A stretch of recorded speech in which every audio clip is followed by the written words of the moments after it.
And welcome to Catholic Unscripted. I'm Katherine Bennett. I'm Mark Lambert. I'm Gavin Ashenden. Well, I'm Katherine Bennett, recording from Lourdes. You should be able to see behind me Basilica. I think you can see that. It's also very noisy because we have the torchlit procession, but I'm told you can't hear it, such is modern technology and headphones that silence. But here we are. You're at the home of your meeting your dear wife, Mark. Yeah, this is where I met Lou. We met in 1989 on a trip to Lourdes. So very happy memories. And we went lots and lots of times subsequent to that. The last time was a couple of years ago, I think. So it is a very, very special place for me, definitely. And I'm really glad you're out there. There's so many wonderful things to see, in a real place where the church comes together. It's sort of in a broken sense, I think, like, you've already been saying to me, all the took shops with the flashing Virgin Marys and everything, and it's got its own kind of charm. There's all of that and the profound miracles that have taken place, the adoration of the Blessed Sacrament, lots of masses, and just people from all over the world coming to be with our Blessed Mother in pilgrimage, which is really a powerful thing, I think. Yeah, it is a powerful thing, and it is also, as you've said, a strange mix of lots of shops with lots of commercial plastic statues of Our Lady. I even sent you a picture of a rainbow rosary, and then some very ugly buildings, and then beautiful, beautiful churches. The grotto, which I just visited with the children and was really brought to tears. And what's funny is, what moved me was just thinking Our Lady visited here. Our Lady appeared to St. Bernadette here. And as I was thinking that, I was thinking, I'm so moved by that, yet we go daily if we can, certainly weekly, to receive our Blessed Lord, to consume him. That's something we forget. I do think we've spoken about this before. The way in which we receive our Blessed Lord is in haste or without really thinking. So here I am looking at this grotto and imagining that Our Lady had been there, and utterly overwhelmed by that. And then think, how casually I think we often approach the Eucharist. But yeah, it's very nice to be here. Very, very warm though. It's something like 35 degrees. And I don't cope very well in the heat. So forgive me as I try to stay cool but fail. Before we get on to other matters, Mark, you said Lourdes is a very special place. Perhaps for those watching, and some people have said in the comments they'll never be able to get here. They love the fact that we're able to record from these places and give a little glimpse. I mentioned St. Bernadette there, but could you give us a quick sort of rundown of the history of Lourdes, why it's important for Catholics?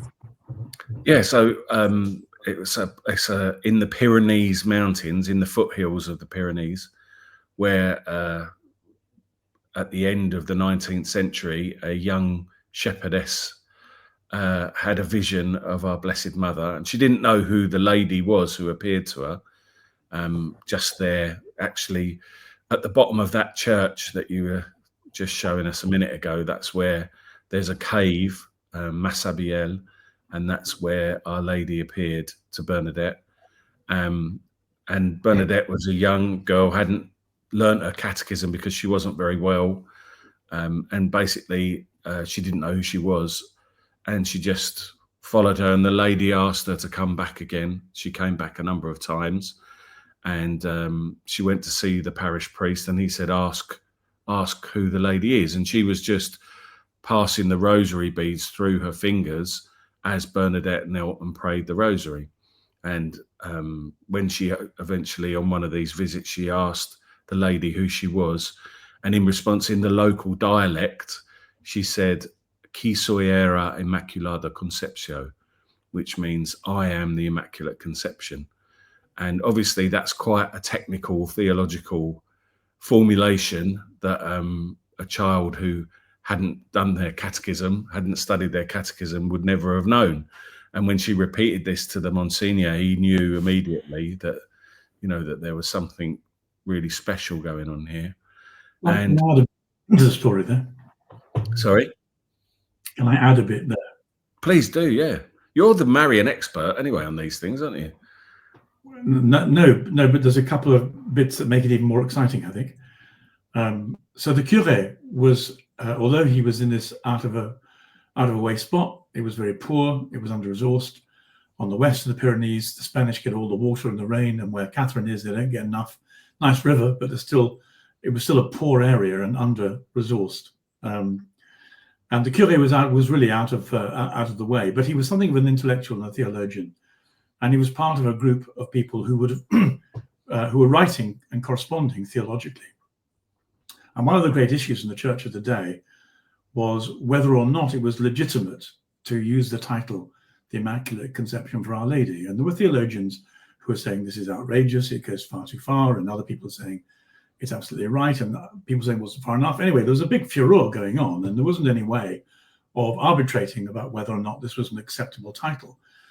But it was a bunch of, you know, highly literate, well theologically qualified priests who were battling it out in a kind of slightly theologically pretentious way, as only people like the three of us know how to do. But they were left with the question of who gets to say if that's a proper title or not.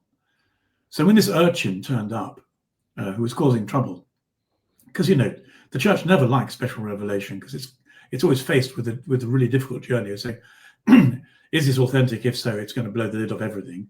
Is the person crazy? In which case, we'd rather not have anything to do with it. Are they pretending? In which case, this is going to be difficult, dirty. Please don't bring me this, especially if I'm in the middle of some esoteric theological correspondence. So when he says to her finally, you know, and who is this lady?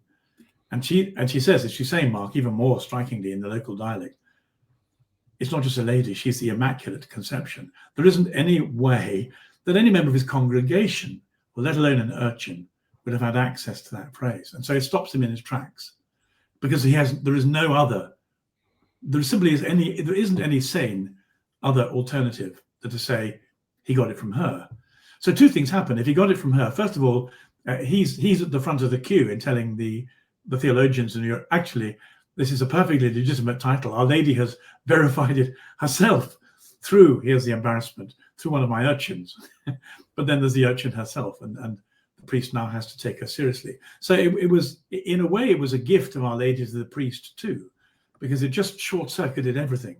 By using that particular phrase, even though it was the right phrase, or this confluence of the fact they were talking about it, and she is that, it meant that instantly he had no alternative but to accept this was a genuine apparition. It was Our Lady, and Bernadette was authentic. It was really quite exciting. Yeah, thank you both for that. And to think I'm here with my 14-year-old daughter, so Bernadette, the urchin, as you call her, that Bernadette was 14 when she saw this apparition of Our Lady. And so often it is the case, isn't it, that Our Lady appears to, somebody once said to me, it's the simple. Sometimes it's people that others would call stupid who pass the faith on. I found when I was teaching that I would teach, it was really interesting because I would teach in streams, so from the top set to the bottom set. And there was always a correlation between those that were at the upper academic end who were more cynical about the faith, and those who were at the lower academic end but not stupid, who were sometimes really on fire for the faith, young people. And Our Lady often appears to young people. Go on. Which is the reason that I wanted to, I don't mean correct Mark. I mean, Mark is you know, there's no doubt at all, I expect she did look after sheep sometimes. But the family circumstances were just dreadful. The reason I use urchin was because they were dirt poor, literally dirt poor. They had trouble feeding themselves. They were on the edge of starvation much of the time. They were not always, but yes, I think. But they lived on the edge, and they were at the bottom of the social heap in Lourdes. So the idea of a shepherdess, to me at any rate, sounds kind of quite pastoral and elegant and romantic, but actually it was much grittier than that, which is why urchin is probably not quite the right word either. What would you? I mean, she was simply a local girl at the bottom of the heap whose parents were ill, who never had enough, and she was absolutely the least qualified person in the whole community to have any access to something like this. And this of course is the Lord's pattern. He doesn't take the pretentious. He often uses the very least qualified, which means that the most qualified of us have to be a bit careful, because sometimes the Holy Spirit bypasses our skills and gifts and goes straight to the bottom of the heap, which he then elevates, of course. Yeah, I think that was the point I was making. Not it wasn't to be critical of your use of the word urchin, but simply exactly that point that you made, that it's too easy, I think, to overlook those who we say, oh, well, you're not qualified, and especially now, you don't have the requisite qualifications. And I remember once complaining about a priest who was leading young people astray and teaching all sorts of heresy. And when I made a complaint to his bishop, I was told, don't you know he studied at the best pontifical academy in Rome? So I think, yes, it's just something of note that this was a very simple young woman who went on to suffer greatly, didn't she, Mark, as a nun with the sisters. What order was she? Never? Niv, yeah. And that's where her body is now, incorrupt, isn't it? So once she left Lourdes, she never went back again. It's terribly sad, really, but there's some incredibly, for such a simple girl, there were some incredibly profound things that she said, and one of them was, like, Our Lady, I think, said to her that she cannot promise her happiness in this earth, but in the next. Absolutely amazing, really. And her faith was extraordinary. She never, she clung to that. She was absolutely convinced by it. And that's something that you see time and time again with people who experience these apparitions, is that they are, like 100% committed to what happened for the rest of their lives. So very, very powerful witness that she gave, and died in a great deal of pain. And her body is one of those amazing, incorruptible saints, which it just looks like she's asleep, doesn't it, if you go and visit her body? Yeah. Well, you're going to see a lot of me in France. Oh, sorry, Gavin, there was me talking about my trips around France.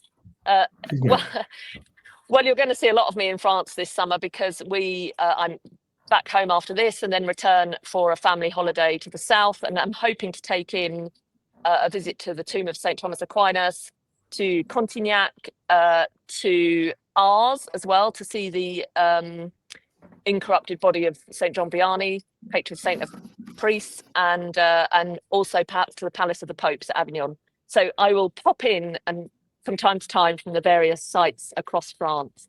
Gavin. I wanted to say that very often we ask the Lord to be more clear to us, or to give us a sign of his presence or a grace of some kind.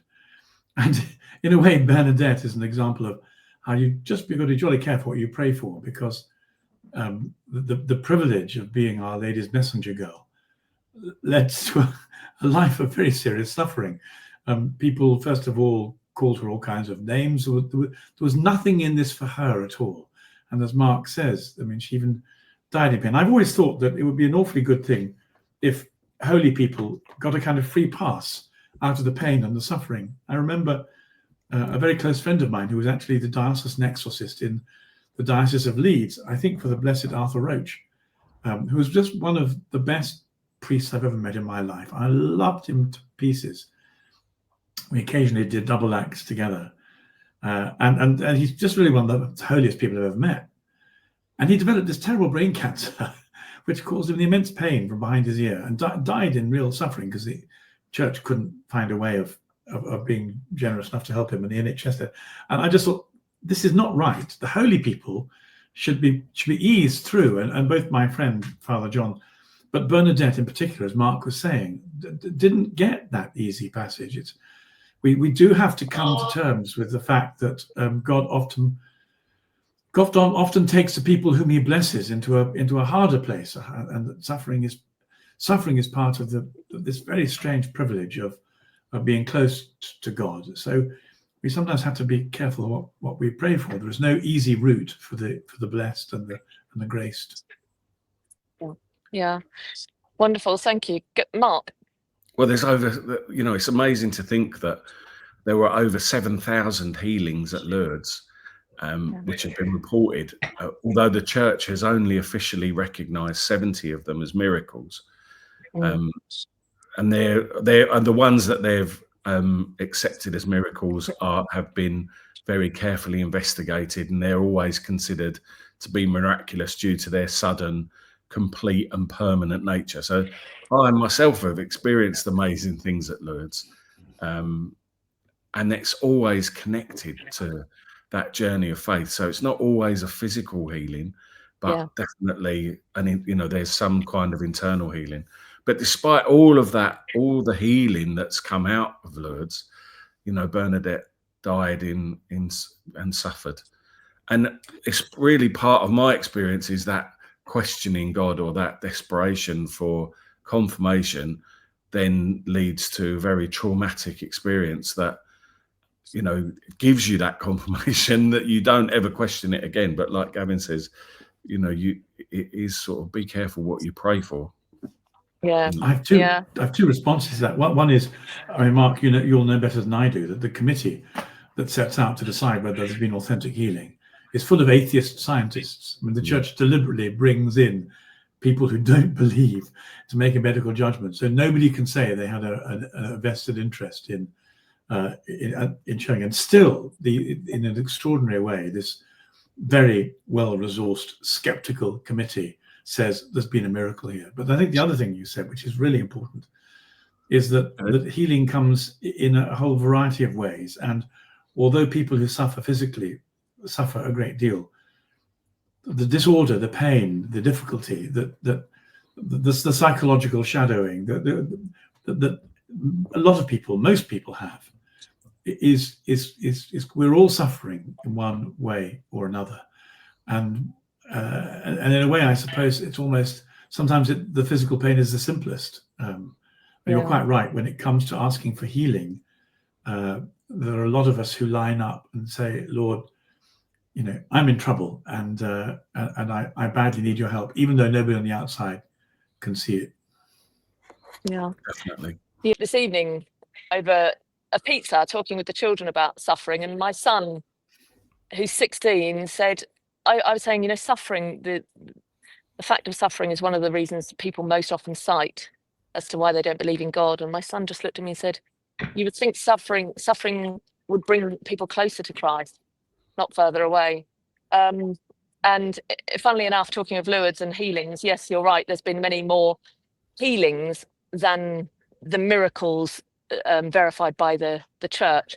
And it's a very special place. My mum came here just maybe only 5 weeks before she died, 5 or 6 weeks before she died, having been given a terminal diagnosis of brain cancer.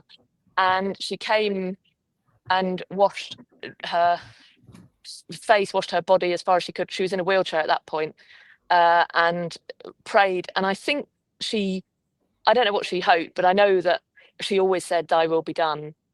And she'd been anxious and fearful. I think it would be fair to say that was something that afflicted her, is this kind of anxiety. And she came back, not healed physically, but she came back in the last sort of 6 weeks of her life, was so at peace with her diagnosis, and had what I would say is a really happy death. It was a painful death, and I've talked about her suffering before, but she was just at peace with it, and she offered up that suffering in the last sort of 6 weeks or so. And I think there was she would say there was a healing took place, and it wasn't the healing perhaps she expected or had hoped for, but it was a healing nonetheless that meant that she was able to face death with courage. And like you always say, Mark, you're going to suffer anyway. It's, are we going to suffer with Christ, cling to him, or abandon him? But either way, we have to suffer.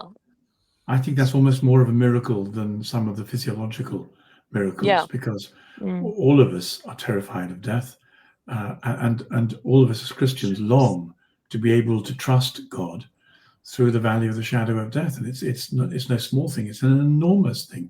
And none of us know what effect what undoing it's going to have on us until we get that diagnosis and find that we're close. And I think to hear you talk about your mother's transformation like that it almost certainly won't be recorded in any of the annals of miracles at Lourdes, but it'll be quite as much a miracle of grace to have that gift of trust in the face of her anxiety for, just in case her daughter became a goth or something terrible. Who knows what was worrying her at the time. But more Yeah, there was seriously, quite a little wait that she, after she died, there was quite a little wait where I imagine she was, sort of thinking, well, in God's time. But as you know, I have always said, where I am today is without doubt, I see as the result of my own mother's suffering and her giving that to God and asking him to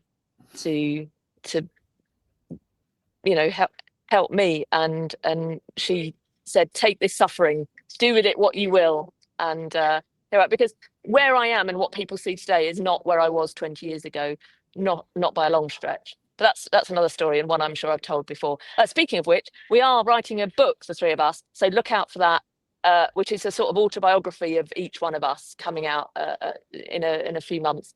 We're laughing because we haven't started yet, but it will. It's so organised. Well, the problem is it will definitely.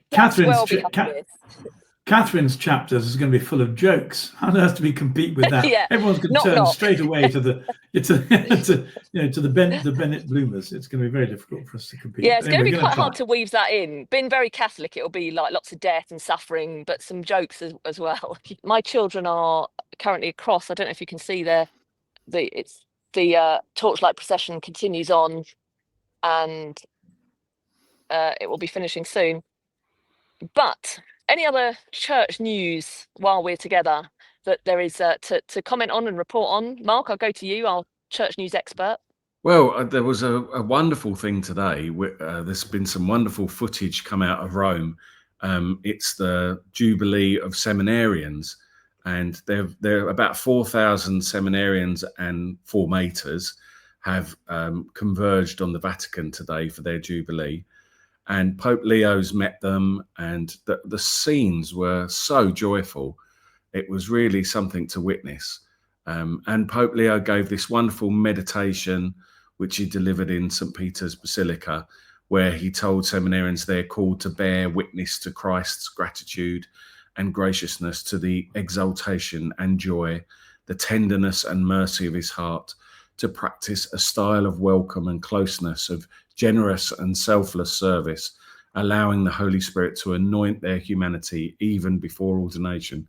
Some absolutely wonderful words from the Holy Father, and just this incredible exuberance of all these young men who were present, so excited to see the Pope. I've just had a friend come back from Rome, I think I might have said in the last thing, and he said the atmosphere is incredibly different. It's lifted, and obviously seminarians were one of Pope Francis's favourite avenues of attack. So they're very glad to have a Pope who speaks nicely to them again. It must be a nice feeling. Now, Catherine's. Yeah, I thought. Sorry. I thought that was lovely to hear that your friend who said that it felt so different being in Rome. It's really wonderful news. I'm just wondering to see if I can just give you a quick glimpse of the grotto we spoke about a little earlier. You have to tell me if you can see that, because I can't see what I'm turning the camera to. But can you see that? Yeah, you can just see the grotto lit up there, can't you? Yeah, beautiful. Yeah, and the basilica have you been there. In the evening? Have you been at night? Like, if you can get in, because they tend to lock the domain. But yeah, you told me to jump over the gates, Mark Lambert style. I told you that. Mark Lambert says jump over the fence when it's all locked up in Lourdes. The last time I went about midnight, and I went in a really sneaky way that I thought no one would know how to get in, because I kind of feel like I've been going to Lourdes man and boy, and I ripped my I'm a lot fatter and bigger now than I was the last time I did it, and I ripped my trousers on the fence on the way in. And I got down to the grotto thinking I'd be all on my own to pray the rosary on my own, and there was loads of people down there, so I was really miffed. And of course, you're not the only one, because they've locked all the gates, so I had to sneak back out again the same way. You didn't get your wife over the fence, did you? No, I can't. No, I don't know what. I think Lou was exhausted. One of the things about Lourdes is you do tend to do a lot of steps, don't you? Up and down that hill. I'm trying not to show this really ugly building. I'm afraid to say that there is still big rupnicks all over the front of the basilica. Yeah, they've there's covered some very up, haven't they, brutalist, with ugly. aluminium sheet or something. Well, yes, but there are still front, sort of front and centre is a huge rupnick. Whether there's plans to remove it or not, I don't know. But at the moment, it's Speaking of still rupnick, there. I'd like to tell a very brief story about one of the things that slowed me down becoming a Catholic, which was I used to have a radio show, and this is not a pompous way of saying I look at me, but one of the people I interviewed was the Bishop of Arundel and Brighton quite regularly. Oh, was it Connery? Yes, it was. It was. Yeah, I will keep my mouth shut. Well, I will just stick to some facts, and so we always got on quite well. He was very nice to me, and he was my last guest at the end of the 3-hour show one Sunday. We sat down and had a cup of coffee together. So I said, "Well, so what are you doing next, Father, in your diary?" He said, "I'm going to Lourdes." I said, "Oh, that's wonderful." And by this time, I'd fallen in love with Our Lady and knew as much as I could find about it. I just said, in a slightly naive way, "My word, what it must be to be a part of the church that she has visited, to renew like that in such a way, through Bernadette, through the healings, through this." Oh, I said, just how lovely to be a bishop in the Catholic Church and to take your diocese there. Blessed are you. And he looked at me rather sniffly and said, "Well, you don't believe she actually saw Our Lady, do you?"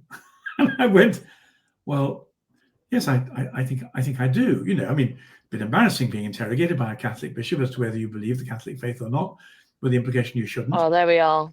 So he said, "Well," he said, "of course she didn't." And I said, "Well, then why would you go?" And he said, "Well, you have to have somewhere to take people as a kind of focus of pilgrimage and journey. So it's always a nice trip." Well, this is the thing. Your bishop, that bishop, who I'm glad you said that, because I don't need to say the things that I was going to say, because I think that covers everything about Kieran Connery. And then the bishop saying to me, "You don't this person studied at the most important pontifical academy in Rome," and then our discussion about these simple, innocent children. You can really start to see. But I was just going to say that his private life was significantly inconsistent with his public office, and I think that was the reason behind it. In other words, I think that your inner and outer life need to be aligned if you're going to have access to the mysteries of God, and to the extent to which his inner and outer life were at odds with each other.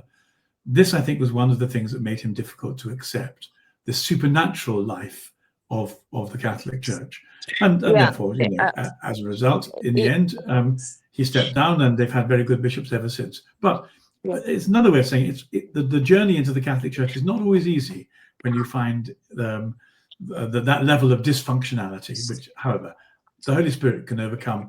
The Holy Spirit is spirit of miracles. He can overcome even that, and I'm pleased to say he did. That's wonderful. So you'll see here, hopefully you can see the ending of the rosary at the torchlit procession.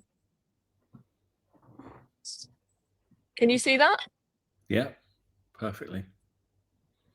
Brings back memories. And can you see the rupnick there on the front? Well, not really. Oh, okay, good. We're trying not to. Well, I think I'll leave it there and collect my children from the procession and join them for tomorrow night. And say thank you very much to both of you. Thank you to those of you for joining us. And do please join our channel, where you'll be able to pick up some exclusive content and support us. But until next time, Gavin, there's loads of nuns here. You'll be very pleased. I'm always thrilled, and what a joy. It is a joy. It's wonderful to be here.